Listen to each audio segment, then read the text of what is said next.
त्याच्यानंतर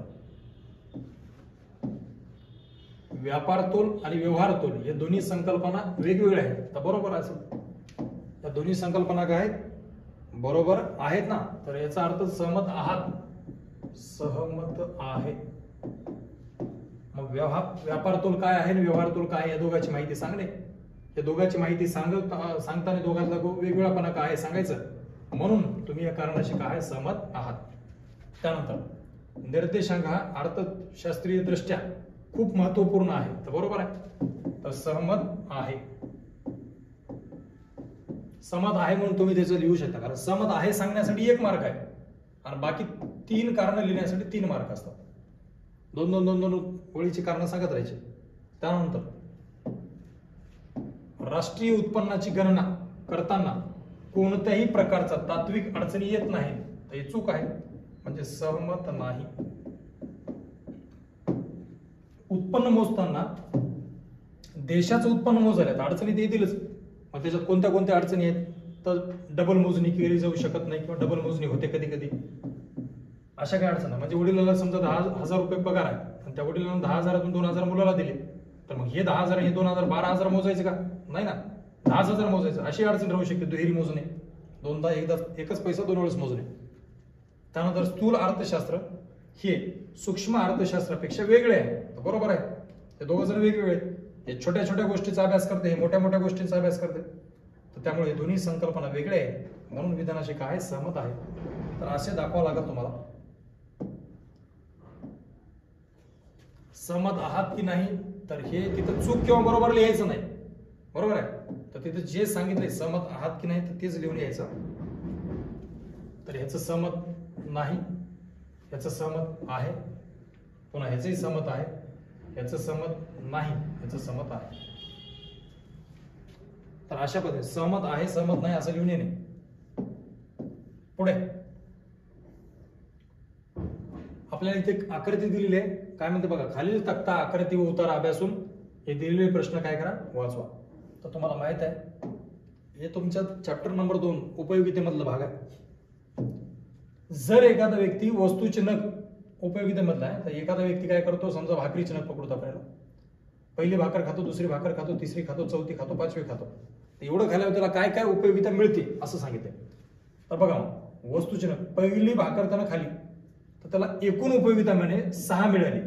तर एकूण 6 मिळाली म्हणजे सीमांत पण 6च मिळाली असेल. पहिला नग खाला त्याला 6 उपयोगिता मिळाली असेल. तर 6 उपयोगिता मिळाली याचा अर्थ त्याला एकूण उपयोगिता किती मिळाली 6. सर इकडची सगळ्याची बेरीज म्हणजे इकडे एकूण म्हणजे काहीच नाही बेरीज फक्त करायची. आणि सीमांत म्हणजे काय तर किती मिळाली. तर मला सांगा 6 मिळाली असेल तेव्हाच बेरीज 6 आली असेल ना. असं 5 खाला बेरीज तर 6 दाखिली असते का त्यानं. नाही त्यांनी म्हणते एकूण 6 आहे. तिकडे मिळाली बी 6च असं. पुढे दुसरा नग खाल्यावर त्याला 5 उपयोगिता मिळाली म्हणे. किती मिळाली 5. तर पहिला खाल्यावर 6 मिळाली, दुसरा खाल्यावर 5 मिळाली. दोन्ही मिळून 11 झाली असं म्हणतात. किती झाली असेल 11. तिसरा खाल्यावर 6 झाली, 5 झाली, तिसरा खाल्यावर 4 मिळाली म्हणे. ते 6 आणि 4 आधीच इथं 5 आहेत ना. हे 5 आहेत. 6 आणि 5 आधीच 11 झाले. त्याच्यात अजून 4 टाकले. 11 आणि 4 15. इथं 15 आलं होतं. ऑर्डरीज दिली. त्याच्यानंतर 15 झाले. इथं बी 15च दिले उत्तर. म्हणजे एकूण मध्ये काही बदल झाला काय नाही. म्हणजे इथे काहीच नसेल 0 असं. चौथा नग खाल्यावर 15 मधून जर इथं 16 दिले असते तर इथे 1 वाढली असं समजलं असतं. पण इथं काहीच दिलं नाही. याचा अर्थ इथं 15ला 15च आहे. म्हणजे इथं काहीच वाढली नाही 0 वाढली. त्याच्यानंतर इथे 0च्या नंतर 1 मायनस झाली म्हणते. मायनस म्हणजे वजा करावं लागतं. इथं ऑलरेडी 15 होते. 15 तुम्ही केली तिथं 14 येईल. आता गडबडीने सांगितलं काही जणांना कळालं नसं. आता 6 उपयोगिता मिळाली. किती मिळाली 6 इंग्लिश मध्ये लिहा. सीमांत म्हणजे काय. एक भाकर खाल्यावर किती मिळाली त्याला सीमांत म्हणतात. आणि टोटल बेरीज म्हणजे एकूण. तर एकूण मध्ये 6 दाखिले म्हणजे सीमांत पण 6च मिळाली असं. बरोबर आहे. 6 मिळाली तेव्हाच एकूण बेरीज 6 दिसायली ना. त्याच्यानंतर दुसरा नग खाल्यावर 5 मिळाली म्हणे. किती मिळाली 5. एकूण तुम्ही सांगा म्हणते. मार्क भरायचे आपल्याला काय करायचे एक एक भरायचे. इथे भरायचे, इथे भरायचे, इथे आणि इथे. फक्त जेवढे भरायचे तेवढाच विचार करा. तर दुसऱ्यामध्ये 5 मिळाले त्यांनी सांगितले. तर आधीच्या 6 आणि इथं 5 टोटल किती होतील 11 मिळाली म्हणून. त्याच्यानंतर इथं 4 त्यांनीच दिले. मग 11 तर 4 दुसरे खाल्ले, अजून 4 नागाची ताकद मिळाली, उपयोगिता मिळाली. 4 किती झाले? 15. 11 4 15. त्याच्या खाल्ल्यामध्ये एकूण मध्ये काय वाढ दाखवली का? 15च दाखवली. म्हणजे चौथा न खाल्ला त्याला काही मिळाली असेल का उपयोगिता? काहीच मिळाली नसेल, कारण 15चं 15 दिले ते 0. आणि त्याच्यानंतर 5वा न खाल्ल्यावर म्हणे -1 झाली उपयोगिता. -1 झाली म्हणजे याच्यातली एक मायनस झाली, ती तरी 14. तर असं जर फक्त आपण तक्ता पूर्ण केला तर 2 मार्क मिळाले. किती मिळाले? 4. 4 पैकी 2. कारण इथं काय सांगितलं बघा, वरील तक्ता पूर्ण करा. केला आपण, याला किती मार्क होते? 2. त्याच्यानंतर काय म्हणते बघा, जेव्हा एकूण उपयोगिता महत्तम असते, महत्तम म्हणजे सगळ्यात जास्त, तेव्हा सीमांत उपयोगिता किती असते? इथं बघा, महत्तम म्हणजे इथं आहे 15, सगळ्यात मोठी. तर इथं जर 15 असेल तर इथे 0 होती, तर किती असलो? 0. त्याच्यात उत्तर राहील 0. 1 मार्क तो. त्याच्यानंतर जेव्हा एकूण उपयोगिता घटते तेव्हा सीमांत उपयोगिता डॅडस. एकूण घटते, इथं बघा 14 लिहिलं होतं आपण, म्हणजे 15ची 14 जरी घटाली तेव्हा इथं काय असते? ऋण असते. ऋण मायनस मध्ये आहे ना, तर ऋण असते. तर जेव्हा एकूण उपयोगिता घटते तेव्हा सीमांत उपयोगिता ऋण असते, हे होतं. त्यानंतर याचं काय दिलंय आपल्याला? एक आकृती दिली, आणि आकृती देऊन काय विचारलंय?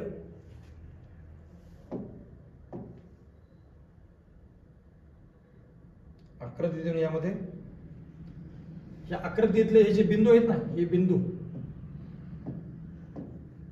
काय काय सांगितले? क या बिंदूवर, म्हणजे हे जे क बिंदू आहे या बिंदूवर अधिक लवचिक मागणी आहे. ब बिंदूवर, हे जे ब बिंदू आहे याच्यावर एकक लवचिक मागणी आहे. ड या बिंदूवर संपूर्ण लवचिक आहे. ड कुठे आहे? इथं आहे. याच्यावर संपूर्ण लवचिक आहे म्हणे. आणि अ या बिंदूवर संपूर्ण अलवचिक आहे. अ वर संपूर्ण अलवचिक असे आहेत म्हणून सांगितले. तर असत्य की सत्य असं विचारलं. तर या विधानाशी तुम्ही सत्य आहात की असत्य? तर हे असत्य आहे, हे पण असत्य आहे, हे पण असत्य आहे, हे सत्य आहे. तुम्ही कसं ते सर्व शिकत असताना, धडा शिकत असताना सांगितलं असं. आता पूर्ण सांगत बसायची म्हणजे वेळ लागेल. ठीक आहे. 3 असत्य, शेवटचं सत्य. त्याच्यानंतर हा एक पॅसेज दिला होता, आणि बघा खालील तक्ता किंवा आकृती सगळं जे दिले, 1 ही दुसरी आकृती 2 आणि हा पॅसेज 3, या तिन्हीपैकी कोणतेही 2 लिहायचे होते. 2 तरच तुम्हाला एक 4ला, दुसरं 4ला, म्हणजे 8 मार्काचं. तर एक पॅसेज दिलेला, दरवर्षी एक पॅसेज येते, असं 2 आकृत्याने एक पॅसेज येते. तर आपल्याला पॅसेज इथंच उत्तर मिळते तुम्हाला. त्याचा निर्देशांकाचा अर्थ सांगा. तर इथं भौगोलिक पासून इथं निर्देशांक होय, इथंच आहे अर्थ. भौगोलिक स्थान, वेळ या संदर्भात किंवा इतर वैशिष्ट्ये इत्यादींच्या सापेक्ष बदलासाठी किंवा बदलाचे प्रमाण दाखवण्यासाठी वापरले जाणारे तंत्र म्हणजे निर्देशांक होय, 1 मार्क. त्यानंतर निर्देशांकाचा वापर कोणास होतो? कोणास बघा, इथे निर्देशांक हा अर्थतज्ञ, शेतकरी, व्यापारी, शासक, शिक्षण तज्ञ आणि मजूर संघटनांचे पुढारी या वर्गास आपापल्या क्षेत्रातील योजना आखणे इत्यादी होतो म्हणा. तर इथून जे इथपर्यंत या सर्वांना होतो. दुसरा मार्ग, निर्देशांकाचा वापर कोणाकोणाला होतो? एवढ्या लोकांना. तिसरं, वरील उतार्याविषयी सोमत लिहा. तर तुमचं मत लिहायचं होतं. याला 1 मार्क, याला 1 मार्क, याला 2 मार्क इथे दिले. तुमचं मत लिहायचं. मग याची सगळी माहिती वाचून घ्यायची, मत लिहायचं तुमचं, की निर्देशांकाची व्याख्या लिहायची, की निर्देशांक हा कशासाठी, बदलाचे प्रमाण दर्शवण्यासाठी वापरला जातो, हे इत्यादी लोकांना उपयोगी आहे. निर्देशांकाची व्याप्ती एका विशिष्ट विषयापुरती सीमित न राहता ती सर्व विषयासाठी उपयोगी आहे, असं तुमचं मत लिहा. तुमचं मत तुम्ही काही लिहू शकता ना त्याच्यावर आधारित. तर त्याच्यासाठी 2 मार्क. शेवटी आले आता आपण लास्ट, मागणीचा नियम अपवादासहित स्पष्ट करा. हे 8 मार्काला 1 आहे, तर अशा 2 लिहायचे. तर 8 8 2 म्हणजे 16 मार्काचा प्रश्न आहे. 3 पैकी 2. तर मागणीचा नियम अपवादासहित काय करा? स्पष्ट करा. तो कसा स्पष्ट करायचा?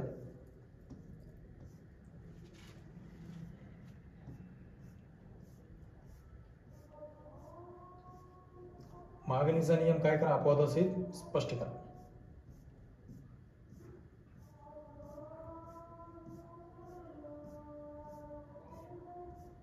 या ठिकाणी बघा, नाणे बाजारातील समस्या आहेत. सांगितलं मी तुम्हाला कोणत्याही 4 लिहिचा. त्याच्यानंतर घटते सीमांत उपयोगितेला अपवाद आहेत की नाही? तर आहेत. कोणतेही 4 सांगा. हे बघा, मागणीचा सिद्धांत इथं आपल्याला अपवाद सहित म्हणलं ना, इथं गणित असं घेत आहे. पण मागणीचा सिद्धांत स्पष्ट कसा करायचा? पहिल्यांदा मागणीचा सिद्धांत लिहून काढायचा, त्यानंतर त्या सिद्धांताचा एक तक्ता तयार करायचा. समजा वस्तूची किंमत 10 होती, 8 होती, 6 होती, 4 होती, 2 होती, म्हणजे 10 वरून 8 झाली, 8 वरून 6 झाली, 6 वरून 4 झाली, 4 वरून 2 झाली. किंमत कमी कमी व्हाली तेव्हा मागणी काय व्हाली? वाढाली.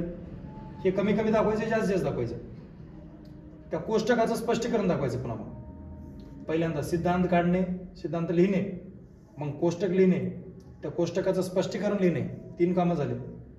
मग ते आकृती लिहिणे मागणीच्या सिद्धांताची, आणि आकृती लिहिल्यानंतर त्या आकृतीचं स्पष्टीकरण लिहिणे. तर सिद्धांत आपल्या युट्यूब चॅनलवर स्पष्ट करून दाखवलेला आहे, तुम्ही बघू शकता. ज्याला माहित नाही सिद्धांत, बघा, पहिल्यांदा सिद्धांत लिहिणे, सिद्धांत लिहिल्यानंतर 1 नंबरचं झालं. 2 नंबरला कोष्टक काढायचं. कोष्टक काढल्यानंतर त्या कोष्टकाचं स्पष्टीकरण लिहायचं, स्टेप बाय स्टेप लिहायचं ना व्यवस्थित. नंबर 4 नंबरला आकृती काढायची, आणि 5 नंबरला त्या आकृतीचं स्पष्टीकरण लिहायचं. हे एवढे कामं जर तुम्ही केल्या, ठीक आहे, 8 मार्काचा प्रश्न, तर तुम्हाला इथं 5 मार्क पडले. 1 2 3 4 5 6 मार्क असतात. या आकृतीचं स्पष्टीकरण झालं, कोष्टकी काढलं, थोडीशी इथं प्रस्तावना लिहायची वरी की सिद्धांत कोणी सांगितलेला आहे, याला 1 मार्क असते, तर 6 मार्क पडतात. ठीक आहे ना, 8 पैकी. मग तुम्ही 8 पैकी 6 पडले, बाकी 2 कुठे गेले? तुम्हाला सिद्धांत काय म्हणलं होतं माहिती का? मागणीचा सिद्धांत अपवादाचंही स्पष्ट करा. तर एवढा सिद्धांत स्पष्ट केल्यावर किती झाले? 6 मार्क. मग त्याचे अपवाद लिहायचे, 1-2 अपवाद लिहायचे, सगळे काही लिहित बसायचे नाही. तेव्हा काय अपवाद आहे? तर एक किफेंचा विरोधाभास, प्रतिष्ठेच्या वस्तू, भविष्यकालीन किमतींचा अंदाज, किमतीचा अभ्यास, कोणत्या याच्यातले 2-3 लिहिले तरी चालतात. त्यानंतर पुढचा एक प्रश्न आला बोर्डाला, मक्तेदारीचे मक्तेदारीचे वैशिष्ट्य सांगा. तर मक्तेदारीची व्याख्या लिहायची. मक्तेदारी म्हणजे काय? ते ज्यामध्ये एकच व्यक्ती आपला काय करू शकतो? वस्तू विकू शकतो, किंवा एकच विक्रेता असतो. ज्या बाजारात एकच विक्रेता असतो अशा बाजाराला मक्तेदारी म्हणतात. त्याला इंग्लिशमध्ये मोनोपॉली असे म्हणतात. मोनो म्हणजे एक, पॉली म्हणजे विक्रेता. मोनो म्हणजे काय? एक, आणि पॉली म्हणजे काय? विक्रेता. म्हणून त्याला एकच विक्रेता असे म्हणतात. मोनो म्हणजे एक, मोनो म्हणजे एक, आणि पॉली या शब्दाचा अर्थ काय होतो? विक्रेता. म्हणून याला एकच विक्रेता असे म्हणतात. मग ज्या बाजारात एकच विक्रेता असतो त्या बाजाराला मक्तेदारी असे म्हणतात. मग त्या मक्तेदारी बाजाराचे काय लिहायचे? वैशिष्ट्य मनाने लिहू शकतो. व्याख्या तसे की एकच विक्रेता. मग मक्तेदारी बाजारामध्ये एकच विक्रेता असतो. वस्तूची किती किमतीला विकायच्या, कशा विकायच्या, सगळं काही त्याच्या हातात अधिकार असतात. पर्यायी वस्तूचा अभाव, या बाजारात पर्यायी वस्तू नसतात. प्रवेशावर निर्बंध, आता एकटंच आहे मला दुसरे याची हेच नाही ना, बाकी विषयच नाही. त्यामुळे ह्या बाजारात प्रवेश नसतोच कोणाला, इतर कोणाला.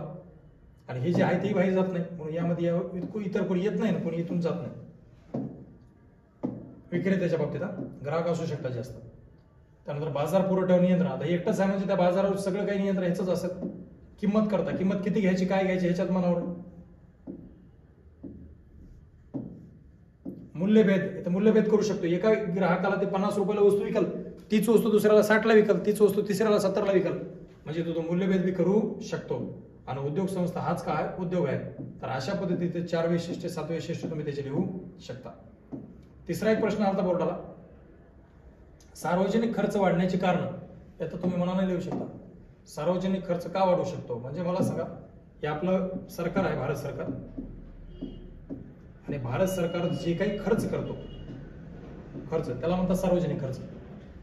मग सरकार खर्च करतो, बरोबर आहे. मग खर्चात वाढ का होती? म्हणजे वाढ. तर मग मला सांगा, सरकारच्या खर्चात वाढ का होती? तर त्याचे अनेक कार्यक्रम आहेत. शासनाच्या कार्यात वाढ होते. आता या सरकारच्या अनेक कामं असतात, वेगवेगळ्या योजना असतात, त्या प्रत्येक योजनेसाठी पैसा लागतो, म्हणून खर्चात काय होते? वाढ होते.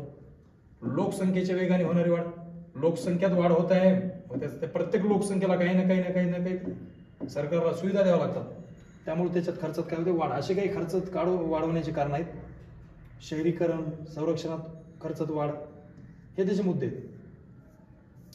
त्याच्या पेपरमध्ये तुम्हाला ऑब्जेक्टिव्हचे प्रश्न पहिले ते पूर्ण 20 मार्क. इथं मी सांगितलं तसं संकल्पना ओळखायची, ओळखल्यावर 1 मार्क, त्याची व्याख्या लिहिल्यावर 2रा मार्क. तर ह्याच्यातल्या कोणते 3 जरी सांगितलं तर 5 लिहून यायचे, एखादी चुकली राहिली तर आपल्याला राहावं. तर हे 6 मार्क, 20-26. फरक स्पष्ट करा. याच्यातले कोणते 3 लिहायचे, 2 मार्काला लिहायचे, सोपे लिहायचे, एक व्याख्या लिहायची, त्याच्याविषयी 2रा एक पॉईंट लिहायचा. ते 6 मार्क झाले. 32 यामध्ये कोणते 3 लिहायचे, तर जिथं 4 मुद्दे 4 मुद्दे 4 मुद्दे असं प्रश्न आला तेच लिहायचा. आता मागणीची किंमत लवचिक मोजण्याची गुणोत्तर पद्धत सांगायचे, पूर्ण सांगत बसावं लागते मग. त्यामुळे इथं म्हणते राष्ट्रीय उत्पन्नाचे 4 वैशिष्ट्य, भारतातील नाणे बाजारात 4 वैशिष्ट्य, घटत्या सीमा 4 वैशिष्ट्य, इथे 4. जिथं 4 सांगितले तिथले 4 लिहायचे, त्याला 4 पैकी 4 मार्क पडतात. ठीक आहे, आणि लिहायचेच करून या. आणि कोणताच प्रश्न सोडू नका. सोडू नका म्हणजे काय, तुम्हाला असं वाटलं इथे 3 लिहायचे तर 2च येतात आणि 2 पण बाकीचे 3 दिले सोडून, नाहीच, तसं नाही करायचं. तुम्ही त्याच्यावर वर्गात आपल्या पूर्ण वर्षभराचे जेव्हा पिरियड होतात काही ना काहीतरी ऐकलेलं असते, एक जर त्याच्याविषयी लिंक तुमच्या जर लक्षात आली तर तुम्ही त्याचे उत्तर लिहू शकता. ठीक आहे ना. तर त्यामुळे मुद्दे महत्वाचे आहेत. 4-4 सांगितलं तर 4-4 मुद्दे आले पाहिजे. त्याच्यात विश्लेषण बरंही समजा थोडंफार वेगळं असू शकेल, पण त्याच्यावर रिलेटेड विश्लेषण लिहिता आलं पाहिजे. त्यानंतर हे 3 लिहायचे, सहमत आहात की नाही हे पूर्ण बरोबर बघायचं आधी. एखादा मुद्दा समजा कन्फ्यूज झाला, आपल्याला हे माहीतच नाही, आता एखादा गोष्ट माहीतच नाही की व्यापार तुलना व्यवहार तुलना दोन्ही संकल्पना वेगळ्या आहेत, हे माहीतच नाही, तरी म्हणाला तुम्ही सहमत नाही आणि त्याच्याविषयी उत्तर लिहून आल्या तर त्याचा काही मार्क पडणार नाही ना. तर त्यामुळे सहमत आहात की नाही हे जोपर्यंत तुम्ही त्याचं कन्फर्म माहित नाही तोपर्यंत त्याच्याविषयी लिहून. आता 5 मधून कोणते 3 लिहायचे, पुरवठ्याच्या नियमाला कोणते अपवाद नाहीत म्हणते, चूक वाटाले, अपवाद आहेत हे फिक्स माहित आहे, सहमत नाही याला. त्यानंतर निर्देशांक अर्थशास्त्रीय दृष्ट्या खूप महत्वपूर्ण आहे, बरोबर आहे, निर्देशांक महत्वपूर्ण आहे, तर हे सहमत आहे कन्फर्म माहिती आहे म्हणजे लिहायचं याला. स्थूल अर्थशास्त्र आणि सूक्ष्म अर्थशास्त्र वेगळे आहेत ते माहिती आहे, बरोबर आहे, त्याच्यावर लिहायचं सहमत आहे. आणि लिहित असताना आता सूक्ष्म आणि स्थूल या दोघांची माहिती सांगा, याची व्याख्या लिहा, याची व्याख्या लिहा, हे मोठ्या गोष्टीचा अभ्यास करते, छोट्या गोष्टीचा अभ्यास करते म्हणून हे दोन्ही वेगळे आहेत असं लिहायचं. व्यापार तुल व्यवहार तुल हे दोन्ही वेगवेगळे आहेत, याची व्याख्या लिहा, याची व्याख्या लिहा, याच्याविषयी माहिती सांगा, याच्याविषयी म्हणून वेगळे आहेत. निर्देशांक आर्थिक दृष्ट्या खूप महत्वपूर्ण आहे. एक तर पॅसेज चालता पाठीमागे निर्देशांकाचा, तर ते तिकडा डाटा इकडे लिहू शकले असते की निर्देशांक हा शेतकऱ्याला, त्याच्यानंतर आता सांगितलं ना शिक्षण तज्ञाला, याला त्याला महत्वाचा आहे म्हणून हा महत्वपूर्ण आहे, ते लिहू शकता आपण. पेपर पूर्ण बघून घ्यायचं पहिले 5 मिनिटात, कुठं ना कुठं त्याचं तडजोड लागते आपल्याला. ठीक आहे, कारण निर्देशांकाचा वैध पॅसेज आहे ना पुरा, हेच डाटा तुम्ही तिथे लिहू शकता. ही निर्देशांकाची व्याख्या, अर्थतज्ञ, शास्त्रज्ञ, शेतकरी, व्यापारी इत्यादींना ते काय उपयोगी आहे. तर हे फिक्स 3 लिहायचे आधी. सहमत आहे, सहमत नाही, सहमत आहे, याला 1-1 मार्क आहे, तर 3 मार्क ते पडतात. त्याच्याविषयी रिलेटेड कारण लिहा, कारण असे काय पुस्तकातलेच राहा असं काही नाही, तुम्ही त्याच्याविषयी रिलेटेड लिहू शकता, तुमचं मत मांडू शकता. तर ते 12ला 12 मार्क तुमच्या हक्काचे आहेत. त्यानंतर हे बॉक्स जे भरायचे असतात 4 मार्क, हे पण इझी असतात. आणि पॅसेज पूर्ण दरवर्षी एक येतो, वाचून घ्यायचं व्यवस्थित. समजा याच्यामध्ये जरी 2 सांगितले तर 3ही लिहून या, जेणेकरून इथे एखादा जर तुमचा काही चुकत असेल तर तो मार्क कटण्याऐवजी याच्यात मार्क पडू शकतो. आणि इथं मागणीचा नियम अपवाद असे स्पष्ट करा, मक्तेदारीची वैशिष्ट्य सांगा, सार्वजनिक खर्चात वाढ होण्याची कारण लिहा. ह्याच्यातले कोणतेही 2 प्रश्न करा. आता मी तुम्हाला सांगतो प्रश्न कोणते करायचे, तेवढं जर केलं ते 16 मार्क फिक्स होऊ शकतात. ठीक आहे, पाठीमागचे 2 वर्षीचे पेपर तुम्हाला दाखवतो मी. हे 2023 आहे ना, 22 आणि 23 बघू. आता बघा 22 आणि 23च्या पेपरचे थोडीशी मी आता मार्च 2022 ला आलेला आहे.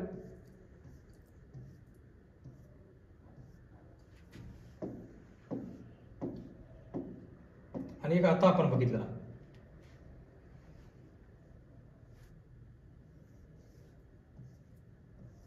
मार्च 2023, ह्याच्यातलं काही गोष्टी मी तुम्हाला दाखवतो की बाबा ते कोणता प्रश्न येऊ शकतो. तर बघा मार्च 2022 ला 8 मार्क आलेला प्रश्न,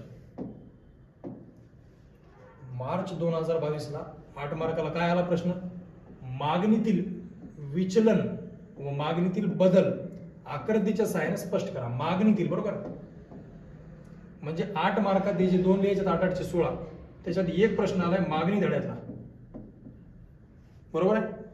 आणि हे एक प्रश्न बघा, सार्वजनिक उत्पन्नाचे विविध स्त्रोत सांगा. सार्वजनिक उत्पन्न त्याचे काय काय सांगा स्त्रोत. तर सार्वजनिक वित्त व्यवहार धडा आहे, त्या धड्यातला हे सार्वजनिक उत्पन्नाचे स्त्रोत. आणि एक आलाय निर्देशांकाचा, हे कोणता आलाय, निर्देशांकाच्या रचनेच्या पायऱ्या सांगा.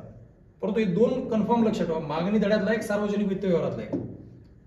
हे 22 ला आलेला, 23 मध्ये या बघा, 23 मध्ये बघा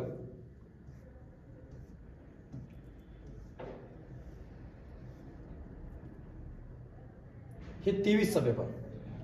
याच्यात बी बघा तिकडं 2 जे आलते त्याच 2 धड्यातले इथं बी प्रश्न आले. मागणीचा नियम म्हणजे मागणी धड्यातला प्रश्न आला आणि सार्वजनिक खर्चात वाढ होण्याची कारण म्हणजे सार्वजनिक ते बी आला. तिकडे फक्त निर्देशांकाचा होता, इथं मक्तेदारीचा आला. म्हणजे एक जर रिलेटेड सोडलं तर 2 धडे ते फिक्स केले तर 8 मार्क पडलेच. म्हणजे मागणी एक नावाचा धडा आणि ते सार्वजनिक वित्त व्यवहार एक धडा,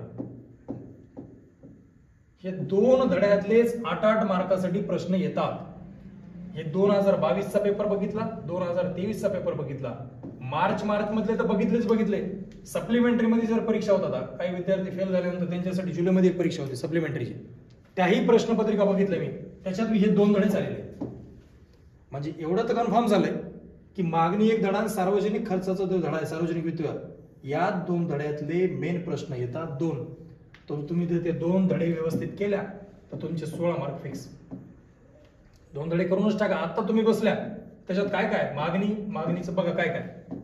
मागणीचे प्रकार पहिला, त्याच्यानंतर मागणीचा सिद्धांत, त्या सिद्धांताचे अपवाद, त्या सिद्धांताचे गृहीते, हे झाले 1, 2, 3 प्रश्न. मागणी निर्धारित करणारे घटक 4 संपले. हे 4च करा, हे विचलन वाढते करू नका. आलेला आहे प्रश्न एक वेळेस. हे 4 प्रश्न करा तुम्ही. हे 4 प्रश्न जर केल्या तर मागणी धड्यातले 4 ला 4 हे सार्वजनिक वित्त व्यवहारात आहेतच. काय सार्वजनिक वित्त व्यवहाराचे स्रोत आणि त्याचे काय खर्चात वाढ होण्याची काय कारणे, ते कारणे हे 2 आहेत. हे 2 करा. हे 4 आणि हे 2, 6 प्रश्न तुम्ही तयारी करा, तुमचं 16 मार्क फिक्स झाले. हे 100% येणार. मक्तेदारी, आता हे मक्तेदारी पूर्ण स्पर्धा आणि त्याच्यानंतर मक्तेदारी युक्त आहे, यांचे काय करा 4-4-4 वैशिष्ट्य करून ठेवा. कोणाकोणाचे मक्तेदारी आणि त्या धड्यामध्ये पूर्ण स्पर्धा, मक्तेदारी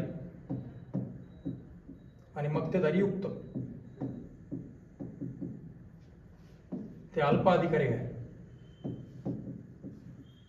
ह्यांचे वैशिष्ट्य करायचे.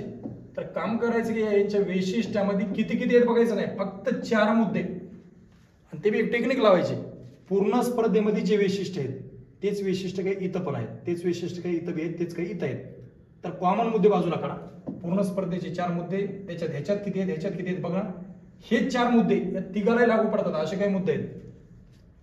वस्तू पूर्ण एक जिन्सी वस्तू किंवा एकच विक्रेता किंवा असंख्य विक्रेते, संख्या दिली याची म्हणजे 14 जणांच्या व्याख्या आणि प्लस 4-5 मुद्दे बाजूला काढा की जे सगळ्याला वापरू शकतात आणि ते मुद्दे महत्वाचे काढा. म्हणजे जर 4-5 मुद्दे जर आपण वैशिष्ट्य लक्षात ठेवले, पूर्ण स्पर्धेचे वैशिष्ट्य आले तरी तेच लिहा, मक्तेदारीचे वैशिष्ट्य आले तरी तेच लिहा, मक्तेदारी युक्तचे आले तरी तेच लिहा, अल्पाधिकाराचे आले तरी तेच लिहा. म्हणजे रिलेटेड विश्लेषण याच्या विषयीच लिहायचं पण मुद्दा तो वापरायचा. असे जर केले तर फक्त 5 वैशिष्ट्यामध्ये तुमचे 4 जण होऊन जातात. नाही तर तुम्ही ह्याचे 4, ह्याचे 4, ह्याचे 4 आणि ह्याचे 4, 16 करतो म्हणलं तरी चालेल, पण त्याच्यासाठी वेळ नाही. तर कोणतेही 4 लिहा. तुम्हाला चांगले मार्क पडू शकतात. मार्क कटतील असं वाटेल, कटत नाहीत मार्क, फक्त मुद्दा तुमचा ते त्याला रिलेटेड असला पाहिजे. तर हे 2 प्रश्न कन्फर्म आहेत. त्याच्यानंतर वर या, येतं पॅसेज, ते मी सांगितलं तसं तुम्हाला याचे उत्तर येतं. सहमत बी असहमत आहात की नाही ते बघायचं आणि त्याच्यावर आधारित लिहायचं. म्हणजे लिहायचं, जर एखाद्यात कन्फर्म नसेल तर ते लिहायचं नाही, पण ज्याच्यात कन्फर्म आहे ती लिहा. बस. आता राहिले इथलं बघा, 1, 2, 3, 4 हे त्याचे 5 प्रश्न आले, 4 प्रश्न 5. हे कोणते आले तर वरी कोणते आले बघा. 22 मध्ये किती आले आणि 23 मध्ये कुठले आले. जसं मेन प्रश्न मोठ्या प्रश्नाचं आपण बघितलं आणि ह्याच्यात मी बघा, जसं इथं मागणीच्या लवचिकतेच्या आकृत्या आल्यात, तिथे बी ते असत्य सत्य मागणीच्या लवचिकतेचाच होता. तर त्यामुळे मागणीच्या लवचिकतेचा इथे येऊ शकतो प्रश्न. हे पहा, स्थूल अर्थशास्त्राची व्याप्ती, मक्तेदारीचे 4 वैशिष्ट्य, इथे मक्तेदारीचे वैशिष्ट्य आहेत 22 मध्ये 4 मार्काला आणि शेवटी आताच्या पेपरमध्ये बघितलं आपण 23च्या, तिथं 8 मार्काला मोठा प्रश्न आलाय. म्हणजे मक्तेदारीचे वैशिष्ट्य उपयोगी आहेत, मी आता सांगितलं तुम्हाला. मग इथं मक्तेदारीचे किती आलाय 4 ला, कोण्या वर्षी 22 ला, आणि कोणता आलाय स्थूल अर्थशास्त्राचा. बघा मग 23 मध्ये काय आले. त्याच धड्यातला प्रश्न येतो बघा, त्याच धड्यातला, फक्त प्रश्न चेंज हिरवाफिरवी करतात पण धडा तोच वापरतात. पहा इथं, तिकडे स्थूल अर्थशास्त्राचं होतं, इथं सूक्ष्म अर्थशास्त्राचं आहे. ठीक आहे, तिकडं स्थूलचं होतं, इथं कोणाचं आलंय, सूक्ष्मचं. त्याच्यानंतर तिथं मागणीचं लवचिकतेचं होतं, इथं मोठा प्रश्न झालाय मागणीची लवचिकतेचा, सॉरी मक्तेदारीचा. तिथं मक्तेदारीची वैशिष्ट्य होती, मोठ्या झाल्यात मक्तेदारीची वैशिष्ट्य. त्यामुळे दोन्ही प्रश्नपत्रिका मी आता युट्यूबला टाकतो तुमच्या ग्रुपवर, किंवा ह्याचे स्क्रीनशॉट काढून घ्या आणि स्क्रीनशॉट काढून घेऊन तुम्ही बघा आधी कोणता प्रश्न, अख्खा वाचत बसायचं ना, 10-12 धडे आता वाचिशाल, कोणता आलाय बाबा. ह्याच्यामधला सूक्ष्म अर्थशास्त्राचा आला तर 23 मध्ये, गेल्या वर्षी 24-22 मध्ये स्थूलचा आलाय. म्हणजे सूक्ष्म आणि स्थूलचे दोन्ही जर प्रश्न आपण करून ठेवले तर यावर्षी कोणता येऊन जाईल. याच्यानंतर मागणीची लवचिकता एक धडा केला आपण, तर त्या मागणीच्या लवचिकतेचा बरं सोडून दिला बाजूला, एक काढला तरी ते मक्तेदारी, पूर्ण स्पर्धा, पूर्ण, त्याच्यानंतर मक्तेदारी युक्त, यांचे जर वैशिष्ट्य केले तर आपल्याला येणार आहेत, असं लक्षात ठेवायचं. त्यानंतर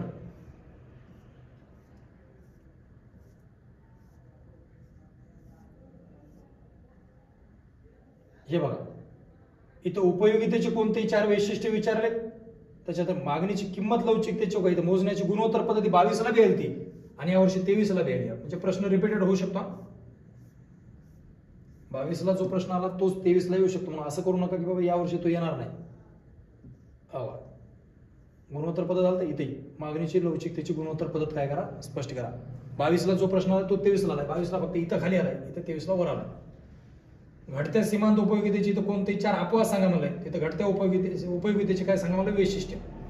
म्हणजे उपयोगितेचा प्रश्न आलाय. लक्षात ठेवायचं, प्रश्न त्या धड्यातला राहील. तुम्ही फक्त आता 2 वर्षाच्या प्रश्नपत्रिका जवळ घेणे, स्क्रीनशॉट घ्या काढून. हे बघा, उपयोगितेची ते वैशिष्ट्य आले, तिथं उपयोगितेच्या सिद्धांताचे काय आले, अपवाद सांगा. इथं बघा, राष्ट्रीय उत्पन्नाची व्यावहारिक अडचणी सांगा.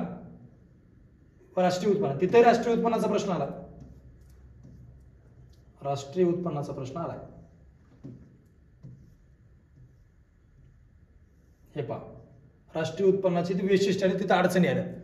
तुम्ही पूर्व एक काम करू शकता, मी जे म्हणतो त्या पद्धतीने जर केल्या, बाबा प्रश्न 3 मध्ये जे 5 प्रश्न आले 2000 कोणत्या वर्षी, 23 मध्ये, 22 मध्ये बी त्याच धड्यातले 5 आले, फक्त प्रश्न काही तर रिपीटच आहेत. ही प्रश्न रिपीट आहे आणि काही प्रश्न रिपीट आहे. मग 23 मध्ये आणि 22 मध्ये इथं जे 5 धडे आलेत ना, तुम्हाला तर करायचे 3च रे. त्या 5 पैकी कोणतेही 3 करणार आपण, तर कोणते बी 3. आता इथं सूक्ष्म चालू आहे, स्थूल चालू आहे, तर सूक्ष्म अर्थशास्त्र जो धडा आहे ना, ते धडा करायचा. इथं बघा, त्याच्यानंतर घटत्या सीमांत उपयोगिता, तिथे अपवाद आले, तिथे वैशिष्ट्य आहेत, म्हणजे एक धडा करायचा. त्याच्यानंतर राष्ट्रीय उत्पन्नाची वैशिष्ट्य इथे आली, तिथे अडचणी आल्या, तर हे धडा करा. हे नको वाटलं किचकट अवघड असं वाटत असेल तर मागणीची लवचिकता इथे आली, तिथे आली, तर हे येणारच आहे. तर कोणते बी 3 धड्यातले आहेत तेवढे प्रश्न करून टाकायचे, आहेत तेवढे. तर केल्या तर इथलं क्लिअर होऊन जाईल. त्याच्यानंतर इथे बी येऊ शकतात ते प्रश्न. 3 धडे जर केल्या, ते सूक्ष्म आले बघा, इथे स्थूल आले, बरोबर आहे. त्याच्यानंतर इथं लवचिकतेविषयी, म्हणजे तुम्ही जर हे 2-4 महत्वाचे धडे जर केल्या, 3 धडे मी म्हणले ते, त्याचे प्रश्न इथे येतात, इथे सगळे प्रश्न करायचे, असं एखादा नाही करायचं. त्याच्यात असतात तर 3-3, 4-4, तर इथे येणार, इथे येणार, आणि त्याच धड्यातले प्रश्न इथेच आलेत खाली मेन मध्ये बी. ठीक आहे. त्यानंतर फरक स्पष्ट करावा. इथं कोणते कोणते आलेत, 3रा झाला, 2ऱ्यामध्ये बघा. आता याचं तर काही नाही, आपल्याला कोणते बी येऊ शकतं ना, फक्त आता याचं एकदा बघा रिलेटेड. मी सांगितलं तेवढं जर केलं, माझ्या मतानं तुम्हाला टोटल अर्थशास्त्राला 10 धडे आहेत, 11-12 धडे आहेत ना, 11. तर ह्याच्यापैकी तुम्ही मी सांगितलेला आताचा मागणी धडा 1, ते सार्वजनिक वित्त व्यवहार 2, शेवटी खाल्ल्यासाठी 8 प्रश्न, 8 मार्कासाठी 16 मार्क. आणि इथे येणारे प्रश्न हे आता सांगितलं, सूक्ष्म स्थूल एक करायचंच, त्याच्यानंतर उपयोगितेचा वाला करायचा, त्याच्यानंतर हे राष्ट्रीय उत्पन्न करा, नाही तर मागणीची लवचिकता करा, दोघांपैकी एक केला. तर हे 3 धडे, हे 2 झाले, 1 नंबर 2 नंबर, हे 3 धडे, टोटल 5 झाले. आता सध्या कंडिशन मध्ये अर्धा स्लॅब असं सोडून देऊ शकता. 11 पैकी 10 पैकी 5 राहू द्या साईडला, त्याचे कमी कमी आहेत, ऑर मध्ये येईल. तुम्ही 5 जरी धडे केले आताचे सांगितलेले मी, कोणते कोणते 5 डबल एकदा सांगतो, ते लक्षात ठेवा. त्या 5 धड्याला तर फोकस करा, पाठीमागचे द्या सोडून.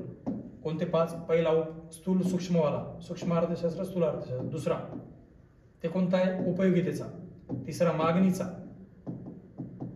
ठीक आहे ना, हे झाला पहिला, दुसरा, तिसरा. त्याच्यानंतर मागणीचा झाल्यावर मागणीची लवचिकता, ते अ ब आहे बघा याच्यात, अ आणि ब, तिसरा अ ब, मागणीची लवचिकता. त्याच्यानंतर ते सार्वजनिक वित्त व्यवहार, 10 नंबरला का 7 नंबरला काहीतरी, 8 नंबरला सार्वजनिक वित्त व्यवहार, 8 नंबरला आहे, ठीक आहे. निर्देशांक 7ला आहे, तो 8ला आहे.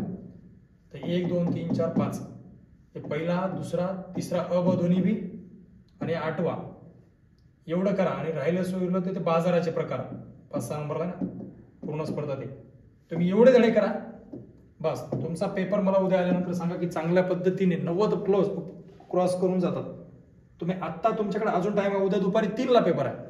तर आता तुम्ही बसल्यानंतर एक काम करा, आता 9-10ला जर तुम्ही बसला असाल, टाइम करून ठेवा बाबा, जास्त काय बेजार होत बसू नका.